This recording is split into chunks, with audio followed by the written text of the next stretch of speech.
Welcome along to the deep dive. Today, we're actually going to get into something maybe a bit unexpected, a specific film camera. It's called the Nikomat FT. And yeah, our mission today really is to dig into this camera, try and uncover what makes it tick, its real value, maybe some surprising things about it. Yeah. Especially because, well, it didn't exactly start out famous. No, not at all. The Nikomat FT, well, for anyone who doesn't know, it's a Nikon 35mm SLR camera. But the story behind it is much more interesting than just, another old camera. It often gets overlooked. Yeah, completely. And that's what we want to explore, how something that was initially seen as maybe just junk, literally, in this case, how it can become this tool that people really value, something with like hidden strengths and its own kind of personality.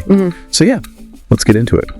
Okay, so the story starts not exactly glamorously for this Nikomat FT. Our source material mentions picking it up basically as an add-on. Like it was just attached to a lens they wanted described as a junk camera. Right, just the body, basically worthless on its own at first glance. Exactly. And when they got it, the light meter didn't work. Shutter was completely jammed. Dead. Yeah, imagine that. Starting from, well, actual junk. But then it got repaired, cleaned up.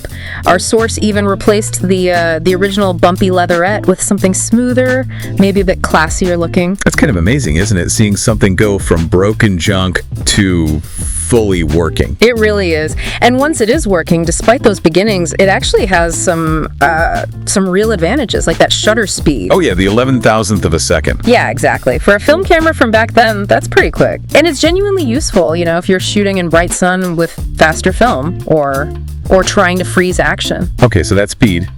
What kind of situations does that really help with on films, like practically speaking? Well, think about it. Bright daylight. Maybe you've got ISO 400 film loaded. You want a shallow depth of field, so a wide aperture. You'd overexpose easily otherwise. Exactly. Or, sports, kids running around, anything moving fast you want to capture sharp. That 11,000th really helps freeze it. Gives you options. Gotcha. More creative control, basically. Yeah. And even if the light meter stays broken, like in this case, the fact that it's fully manual is still a big deal, right? Oh, absolutely. It means you have to control the exposure yourself. No automation, really. Which, for some people, that's exactly what they want. A broken meter isn't the end of the world if you know how to expose manually or use an external meter. Yeah, it forces you to engage, doesn't it? Yeah. So it really makes you think, okay, does a camera need to be perfect or just functional for how you like to shoot? That's the key question. And for manual shooters, the Nikomat FT can be, surprisingly capable. But maybe the biggest strength, the really defining thing, is that lens mount. The Nikon F mount. Right, the F mount. But is there anything special about its version of the F mount, given its age? Does it offer anything unusual today? Yes, that's a great point, because it really does. This camera uses the older crab claw coupling system, Kanitsuma's in Japanese. Okay. Yeah, it looks like a little claw on the aperture ring. What it means is that it's compatible with a huge range of older Nikon F-mount lenses, including the non-AI ones.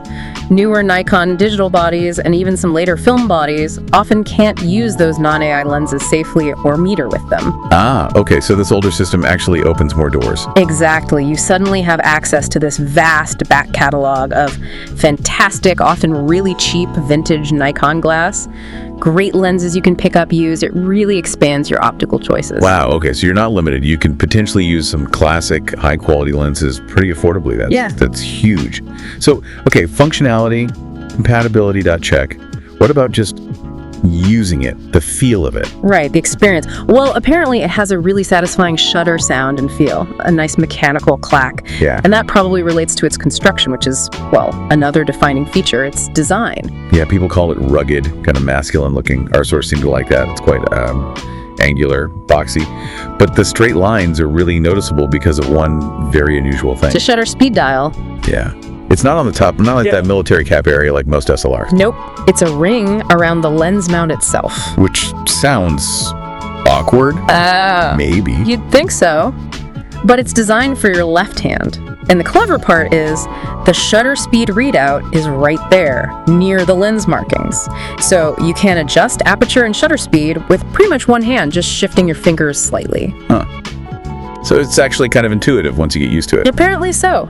Surprisingly easy. Yeah. Because that dial isn't on top. Right, the top plate is really clean. which lets them put that big, round film counter window there. Yeah, that metal-rimmed window. It's very different from the usual little cutout you see. It gives it a really distinctive look. Actually, you know that flat top and prominent window? It sort of reminds me a little of like the Fujifilm XE series cameras today with their film simulation window. Oh, interesting comparison. So an old design with maybe some modern echoes. In a way, yeah, just aesthetically.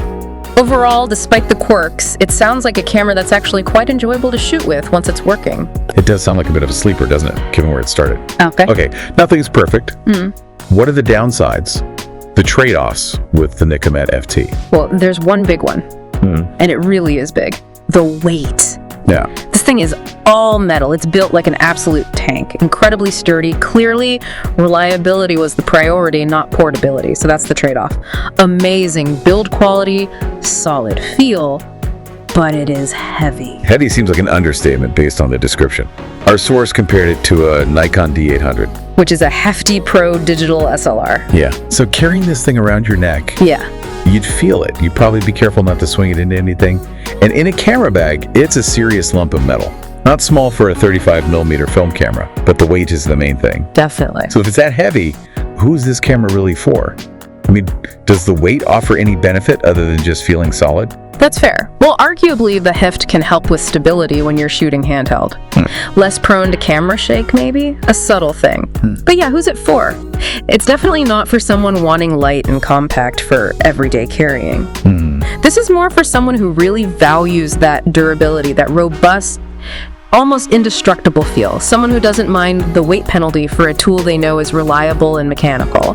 And maybe precisely because it's heavy and maybe a bit basic looking, its market perception is, well, pretty ordinary. Right. It doesn't scream vintage cool, maybe in the same way some other cameras might. You wear it, people probably don't notice it much, except maybe the chiropractor later. But that low perception means it's cheap, right? Yeah. Accessible. Exactly. Especially in places like Japan, the used market apparently has tons of Nikon SLRs floating around. The Nikomat FT is common, not expensive. It's seen as, basic, maybe a bit old-fashioned, even clunky, which makes it a fantastic hidden gem for someone who wants pure function and toughness over style points or brand status. Yeah, a true workhorse. Totally. Its unique appeal really comes from that combination. The tank-like build, those unusual but functional design choices like the shutter dial, and that fantastic lens compatibility. It ends up being, surprisingly capable and enjoyable, even with the weight and the fact that most people just walk past it. It's a great reminder that value isn't always obvious. That really is the key takeaway, isn't it? For cameras, for anything, really. The best tool for you might not be the most famous, or the most expensive. If you actually look closely at what it does, how it works, how people use it, you can find these amazing things hiding in plain sight. It's about matching the tool to your actual needs, not just going by the hype or the price tag. So maybe something for you, the listener, to think about. As you go about your day, look at the tools you use, maybe your hobbies, even where you get your information. Is there anything you've maybe overlooked or underestimated? Something that, if you looked a bit deeper, might actually hold some surprising value or usefulness you haven't really tapped into yet. Yeah, and flip that around too. What assumptions are you maybe making about things based on how they look or how much they cost or just what everyone else seems to think? What hidden potential might you be missing just because something isn't the shiniest object in the room?